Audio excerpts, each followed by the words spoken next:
70세를 넘어선 이후 여러분께 남은 시간이 얼마나 될지 알고 싶으신가요? 매년 시간이 더 소중하게 느껴지고, 사실 여러분의 몸은 이미 앞으로 얼마나 더 살 수 있을지를 보여주는 신호를 보내고 있습니다. 어떤 분들은 70대에도 여전히 활기차고 건강하게 지내시지만, 어떤 분들은 점점 활력이 떨어지고 건강 문제와 피로를 느끼며 살고 계십니다. 그 차이는 종종 몇 가지 핵심 징후에서 드러나는데, 이들은 작지만 매우 강력한 신호로 앞으로의 삶을 미리 엿볼 수 있게 해줍니다. 오늘 이 영상에서는 70세 이후 얼마나 더 살 수 있을지를 보여주는 7가지 징후를 소개하려 합니다. 이것은 단순한 추측이나 미신이 아니라 오랫동안 건강하게 사신 분들에게서 연구자들과 의사들이 발견한 실제적인 패턴입니다. 영상이 끝날 무렵에는 여러분이 자신의 몸과 생활 습관에서 어떤 부분을 주의해야 하는지, 그리고 무엇보다 앞으로의 삶을 더 건강하고 오래 살기 위해 어떤 선택을 할 수 있는지 정확히 알게 될 것입니다. 마지막까지 시청해주세요. 여러분이 미처 지나쳤을 수도 있는 작은 것들이 앞으로의 삶에 큰 영향을 줄 수 있으니까요. 이 징후들을 알아차리게 되면 여러분의 현재 상태와 앞으로의 변화를 어떻게 준비해야 할지 뚜렷한 방향을 가지게 될 것입니다. 첫 번째, 징후 걸음 속도. 여러분 혹시 알고 계셨나요? 70세가 넘은 이후 여러분이 얼마나 더 오래 살 수 있을지를 보여주는 가장 강력한 징후 중 하나는 유전자 검사나 병원 기록 식단이 아닙니다. 바로 여러분의 걸음 속도에 달려있다는 사실입니다. 믿기 어려우시겠지만 연구에 따르면 70대 이후에도 일정한 속도로 힘차게 걷는 분들이 그렇지 못한 분들보다 더 오래 더 건강하게 사는 경향이 있다는 사실이 밝혀졌습니다. 왜 걸음 속도가 그렇게 중요한 걸까요? 걷는 속도는 단순한 신체 활동 이상의 의미를 지닙니다. 근력과 심혈관 기능, 심지어 뇌 건강까지 반영하는 지표이기 때문이죠. 걷는 속도가 느려진다는 건 몸의 여러 기능이 함께 약해지고 있다는 신호일 수 있습니다. 서울에 사는 75세 김진수 씨와 박준호 씨를 예로 들어볼까요? 김진수 씨는 매일 아침 동네 공원을 산책하며 일정한 속도를 유지합니다. 신호등을 건널 때도 계단을 오를 때도 몸이 한결같이 균형 잡히고 힘차게 움직입니다. 반면 예전에는 활발했던 박준호 씨는 최근 몇 년 사이 걸음이 눈에 띄게 느려졌습니다. 친구들과 걷다가도 자주 쉬어야 하고 가끔은 발이 휘청거리기도 합니다. 김진수 씨의 꾸준한 걸음걸이는 몸의 여러 기능이 여전히 잘 유지되고 있다는 긍정적인 신호입니다. 반면 박준호 씨의 느린 걸음은 건강에 적신호가 켜졌다는 뜻일 수 있습니다. 단순히 나이가 들어서 느려진 게 아니라 근육 약화, 혈액순환 문제, 혹은 초기 신경계 이상까지 의심해 볼 수 있는 부분입니다. 다리는 곧 몸의 기둥과 같습니다. 다리가 약해지면 몸 전체의 회복력과 저항력도 떨어지게 되죠.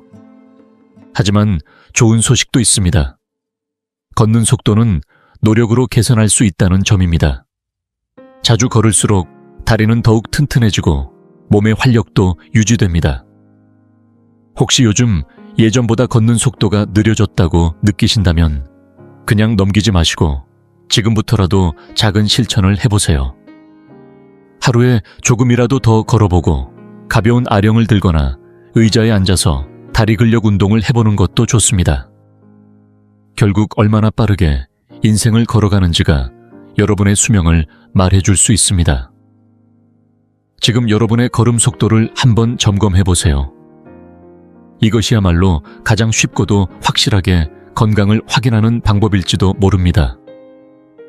두 번째, 징후 악력 믿기 어렵겠지만 여러분의 손을 맞잡는 그 힘, 즉 악력이 앞으로의 건강과 삶의 질을 보여주는 중요한 신호일 수 있다는 사실 알고 계셨나요?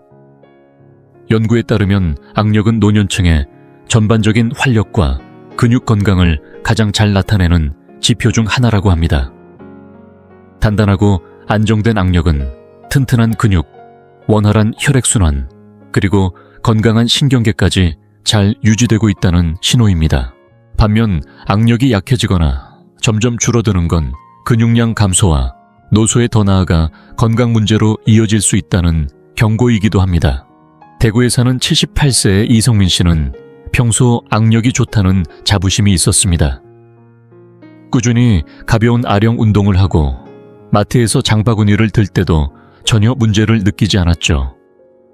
그런데 같은 또래인 김상호 씨는 언젠가부터 병뚜껑을 열거나 무거운 가방을 드는 일이 예전처럼 쉽지 않다는 걸 깨달았습니다.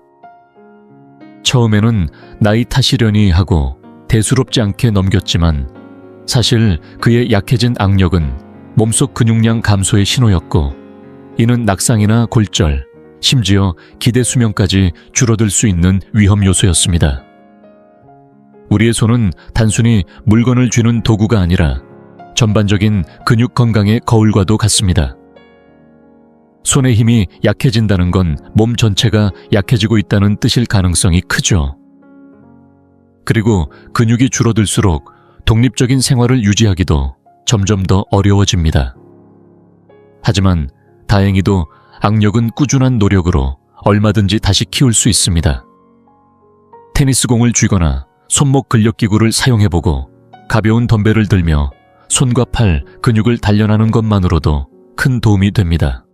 여러분도 지금 잠시 시간을 내서 자신의 악력을 점검해보세요. 누군가와 악수할 때 예전만큼 힘이 느껴지지 않거나 평소 작은 물건을 쥘 때 손에 힘이 빠진다고 느껴지셨다면 그냥 넘기지 마세요. 오늘 여러분이 얼마나 단단히 무언가를 잡을 수 있는지가 앞으로의 삶을 얼마나 굳게 붙잡고 살아갈 수 있는지를 보여주는 중요한 지표가 될 수 있으니까요. 지금 이 영상을 계속 시청하고 계시고 저희가 나눈 이야기들이 정말 유익하다고 느껴지신다면 댓글에 숫자 2을 남겨주세요. 그 한 글자가 당신께서 여전히 저희와 함께하고 계시다는 따뜻한 신호가 되어 큰 힘이 됩니다. 아직 채널을 구독하지 않으셨다면 지금 구독 버튼을 누르시고 알림 설정도 함께 해주세요. 앞으로 올라올 소중한 영상들을 놓치지 않으실 수 있습니다. 당신의 응원은 저희에게 큰 힘이 됩니다. 당신 덕분에 저희는 정보를 전하고 마음을 나누며 조금이나마 희망의 빛을 전할 수 있는 영상을 계속 만들 수 있습니다. 앞으로도 저희와 함께 걸어가 주세요. 감사합니다. 세 번째 징후, 한 발로 서 있기. 대부분의 사람들은 균형 감각이 중요하다는 사실을 잊고 지내다가 막상 몸이 휘청거리고 나서야 그 소중함을 깨닫게 됩니다. 그러나 70세 이후에도 한 발로 10초 이상 서 있을 수 있는 능력은 앞으로 얼마나 더 건강하고 오래 살 수 있을지를 가늠해 볼 수 있는 강력한 지표 중 하나라는 사실 알고 계셨나요? 연구 결과에 따르면 균형 감각이 약해진 분들은 낙상이나 골절, 심지어 인지 저하까지 더 쉽게 겪게 되는 것으로 나타났습니다. 반면 70대 이후에도 균형을 잘 유지하는 분들은 상대적으로 더 건강하고 활기차게 인생을 살아가시는 경우가 많다고 합니다. 예를 들어 부산에 사는 72세의 박순자 씨와 이정희 씨를 떠올려 볼까요? 박순자 씨는 평소 걷기를 즐기고 매일 아침마다 가벼운 스트레칭과 요가를 빼먹지 않습니다. 그래서인지 한 발을 들고도 10초 이상 흔들림 없이 안정적으로 설 수 있습니다. 반면 또래인 이정희 씨는 오랫동안 균형 운동에 별로 신경을 쓰지 않았습니다. 어느 날 한 발로 서보려 했더니 몸이 금세 흔들려서 벽이나 가구를 붙잡아야만 겨우 중심을 잡을 수 있었죠. 이정희 씨가 느끼는 균형 감각의 저하는 단순히 불편함이 아니라 근력 저하, 신경계 이상, 심지어는 뇌기능 저하의 신호일 수 있습니다. 좋은 균형 감각은 튼튼한 다리와 예민한 신경계, 그리고 건강한 두뇌가 함께 뒷받침되어야 유지되는 법입니다. 혹시 요즘 걷다가 자주 휘청거리거나 방향을 바꿀 때 몸이 흔들리는 느낌이 드시거나 벽이나 의자에 의지해 걸으신 적이 있으신가요? 그렇다면 지금이 바로 실천에 나서야 할 때입니다. 다행히도 균형 감각은 노력으로 개선할 수 있다는 사실이 희망이 됩니다. 매일 잠깐이라도 한 발로 서 있는 연습을 해보세요. 발끝에서 발 뒤꿈치로 걸어보거나 가벼운 태극권 동작을 따라해보는 것도 큰 도움이 됩니다. 지금 당장 테스트 해보세요. 자리에서 일어나 한 발을 들어보세요. 10초 이상 흔들림 없이 버틸 수 있으신가요? 만약 어렵다고 해서 너무 걱정하실 필요는 없습니다. 하지만 그냥 넘기셔서도 안 됩니다. 오늘부터 균형 감각을 조금씩 단련해 나간다면 앞으로의 삶에서 더욱 건강하고 안정된 걸음을 걸으실 수 있을 겁니다.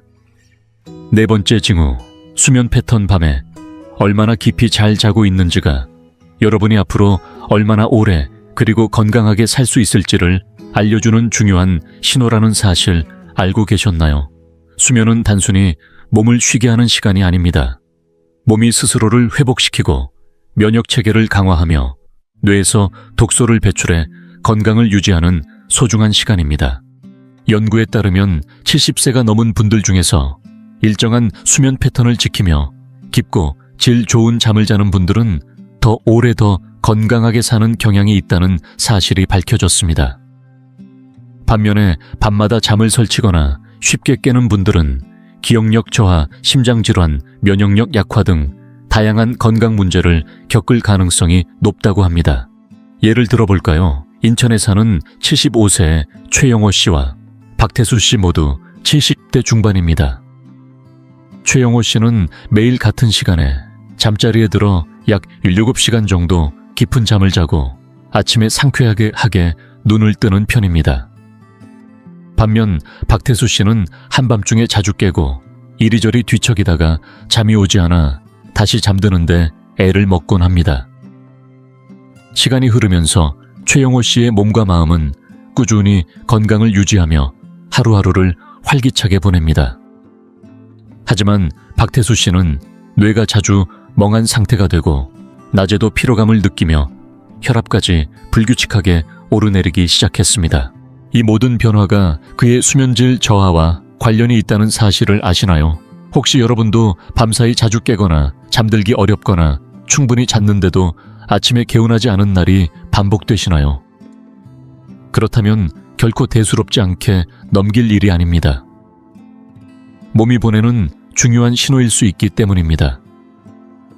수면의 질이 나빠지는 데에는 여러 가지 이유가 있습니다. 스트레스 불규칙한 식습관, 낮은 활동량, 혹은 수면 무호흡증 같은 진단받지 못한 건강 문제까지 원인이 다양할 수 있습니다. 하지만 다행히도 수면의 질은 여러분의 작은 실천으로 충분히 개선될 수 있습니다. 잠들기 전 스마트폰이나 TV 사용 시간을 줄이고 일정한 취침 시간을 지키며 아침 햇빛을 쬐거나 밤늦게 과식하지 않는 것만으로도 큰 변화를 느끼실 수 있습니다. 잠은 단순히 피로를 푸는 시간이 아니라 몸과 마음이 최상의 상태로 기능하도록 돕는 중요한 시간입니다. 오늘 밤 스스로의 수면 습관을 한번 점검해 보세요. 아침에 피곤하게 깨어나시나요? 밤사이 자주 깨시나요?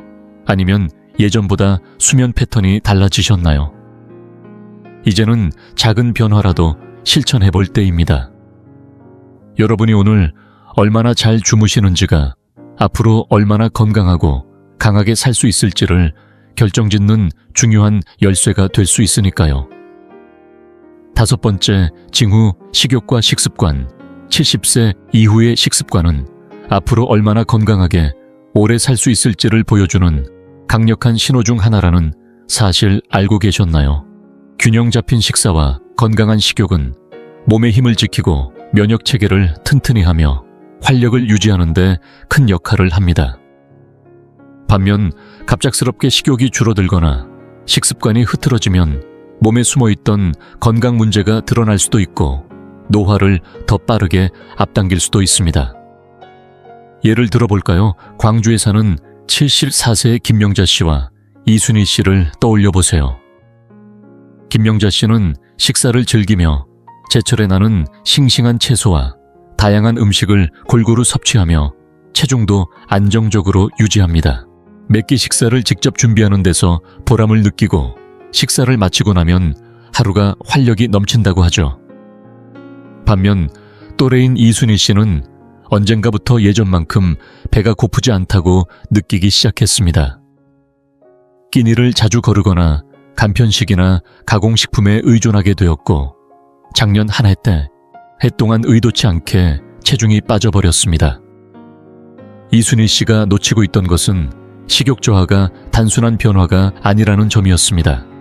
영양 흡수가 제대로 되지 않는다는 신호일 수 있고 이는 근육이 약해지고 신진대사가 느려지며 면역력까지 떨어뜨리는 결과로 이어질 수 있습니다. 노년기의 식욕 저하는 소화기 문제, 호르몬 변화 혹은 초기 인지기능 저하와도 깊은 연관이 있을 수 있다는 사실 알고 계셨나요? 게다가 음식을 충분히 먹지 않으면 몸은 에너지를 유지하기 위해 근육부터 분해하기 시작합니다. 그러면 근력이 줄어들고 몸이 약해지면서 낙상 위험이나 각종 질환에 쉽게 노출될 수 있습니다. 그렇기 때문에 최근 식욕이 줄거나 조금만 먹어도 쉽게 배가 부르거나 갑자기 체중이 줄었다면 꼭 관심을 가져야 합니다. 70세 이후의 식사는 배만 채우는 시간이 아닙니다. 몸이 제대로 기능할 수 있도록 필수 영양소를 공급하는 중요한 시간이죠. 제철 채소와 단백질, 건강한 지방이 풍부한 음식으로 식탁을 채워보세요. 충분한 수분을 섭취하는 것도 잊지 말고요. 그리고 혹시 식욕이 점점 줄어들고 있다면 그냥 넘기지 말고 몸이 보내는 신호로 받아들이세요. 그 신호를 통해 몸 상태를 미리 점검할 수 있으니까요. 여러분, 지금도 식탁 앞에 앉아 식사를 즐기고 계신가요? 단백질, 식이섬유, 건강한 지방을 충분히 챙겨서 몸의 힘을 유지하고 계신가요? 아니면 언젠가부터 식사에 흥미를 잃고 에너지가 줄어드는 걸 느끼고 계신가요? 오늘 식사 습관을 어떻게 관리하느냐에 따라 앞으로의 건강과 독립적인 삶이 달라질 수 있다는 점 꼭 기억해 두세요. 6번째 징후, 스트레스 관리 능력. 70세가 넘어서 스트레스를 어떻게 다루느냐가 앞으로의 건강과 수명에 깊은 영향을 준다는 사실 알고 계셨나요?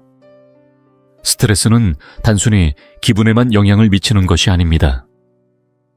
몸의 면역 체계를 약화시키고 심장병의 위험을 높이며 노화를 앞당길 수도 있습니다. 반면 스트레스를 현명하게 관리하는 분들은 노년기에도 더 건강하고 활기차며 정신적으로도 또렷한 삶을 유지하는 경우가 많습니다. 서울에 사는 76세의 김영수 씨와 박종태 씨의 사례를 떠올려 보세요. 두 분 모두 예상치 못한 병원비, 가족 문제 등 다양한 어려움을 겪어왔습니다. 하지만 김영수 씨는 깊게 심호흡을 하며 마음을 가라앉히고 친구들과 수시로 대화를 나누며 문제를 길게 끌지 않고 풀어가는 편입니다. 덕분에 힘든 순간에도 몸과 마음의 균형을 유지하며 평정심을 잃지 않으려 애쓰죠. 반면 박종태 씨는 스트레스를 쉽게 떨쳐내지 못합니다. 자신이 어쩔 수 없는 문제들에 대해 끊임없이 걱정하며 사소한 일에도 쉽게 짜증이 나고 부정적인 생각에서 벗어나지 못합니다. 시간이 흐르면서 박종태 씨의 몸은 점점 지쳐갔습니다. 혈압이 높아지고 밤에 잠이 잘 오지 않아 아침에 일어나도 개운하지 않았습니다. 심지어 낮에는 기운이 빠져 일상생활이 힘들 정도가 되기도 했습니다.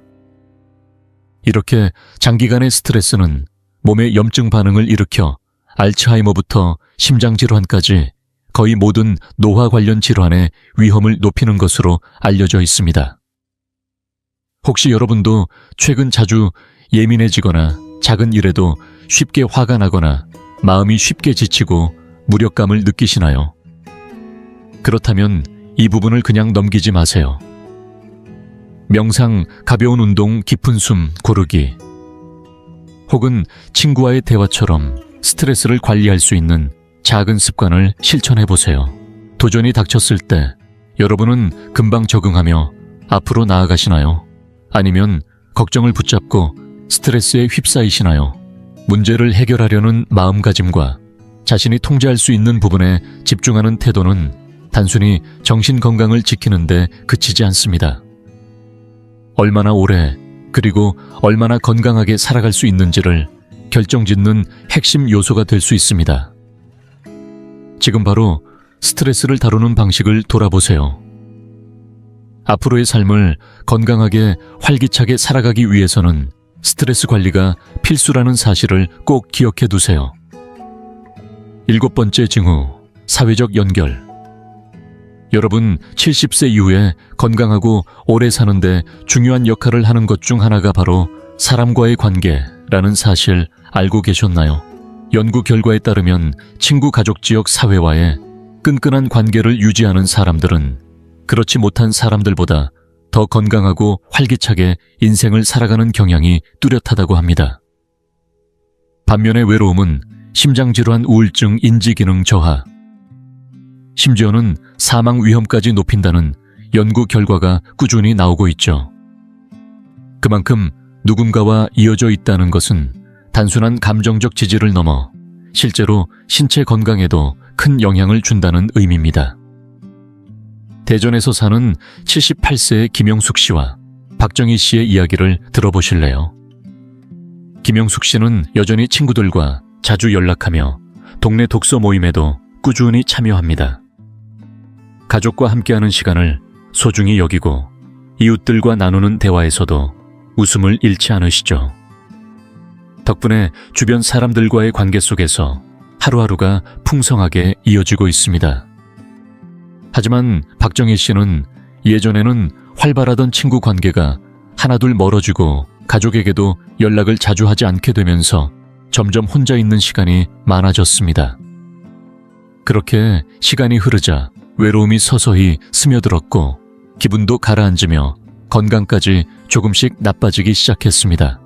이처럼 사람과의 관계는 단순히 정서적 지지를 넘어 몸의 건강과도 밀접한 연관이 있습니다.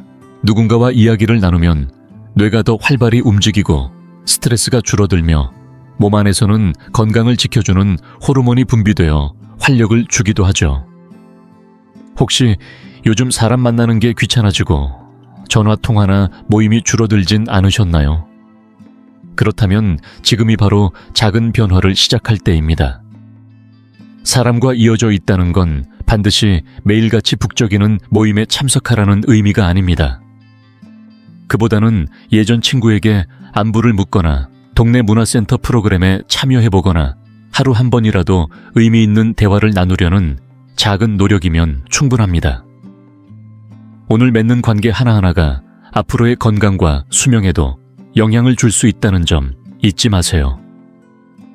관계를 맺는다는 건 단순한 행복을 넘어서 건강하고 오래 사는 길을 열어주는 소중한 열쇠가 될 수 있습니다. 이제 여러분은 129가지 징후에 대해 모두 알게 되셨습니다.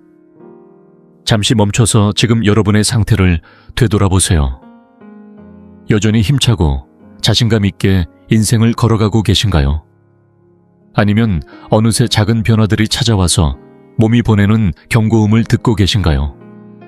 좋은 소식은 이 모든 것, 걸음 속도, 악력 균형 감각 수면회, 질 식습관 스트레스 관리, 그리고 사회적 관계 모두 여러분이 직접 개선할 수 있는 부분이라는 점입니다. 미래는 아직 정해진 것이 아닙니다. 오늘 여러분이 선택하는 작은 실천들이 앞으로 남은 삶의 길이에 강력한 영향을 미칠 수 있다는 사실 꼭 기억해 두세요. 혹시라도 개선이 필요하다고 느끼는 부분이 있다면 의사가 먼저 말해주기 전에 스스로 실천을 시작해 보세요. 더 자주 걸어보고 근육을 키우고 좋은 수면 습관을 만들고 사람들과 계속 연결되어 있으며 스트레스 관리 방법을 찾아보세요.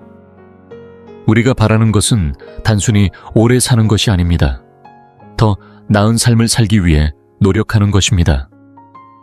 결국 인생의 길이는 단순한 숫자가 아니라 그 안에서 어떤 삶을 살아내는지가 더 중요하다는 것을 잊지 마세요. 오늘 이 영상을 함께 해주셔서 감사합니다. 여러분이 오늘 배운 것 중 하나를 댓글로 남겨주시면 앞으로 어떻게 실천해 보실 계획인지 함께 나누고 싶습니다. 여러분의 이야기는 저희에게 큰 힘이 됩니다. 주저하지 말고 여러분의 생각을 공유해 주세요.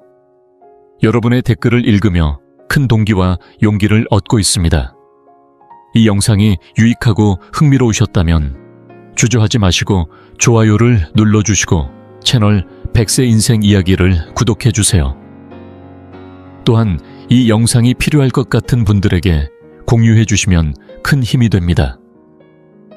여러분의 응원 덕분에 100세 인생 이야기는 앞으로도 의미 있는 콘텐츠를 통해 노후의 삶의 실질적인 정보와 가치를 전해드릴 수 있습니다.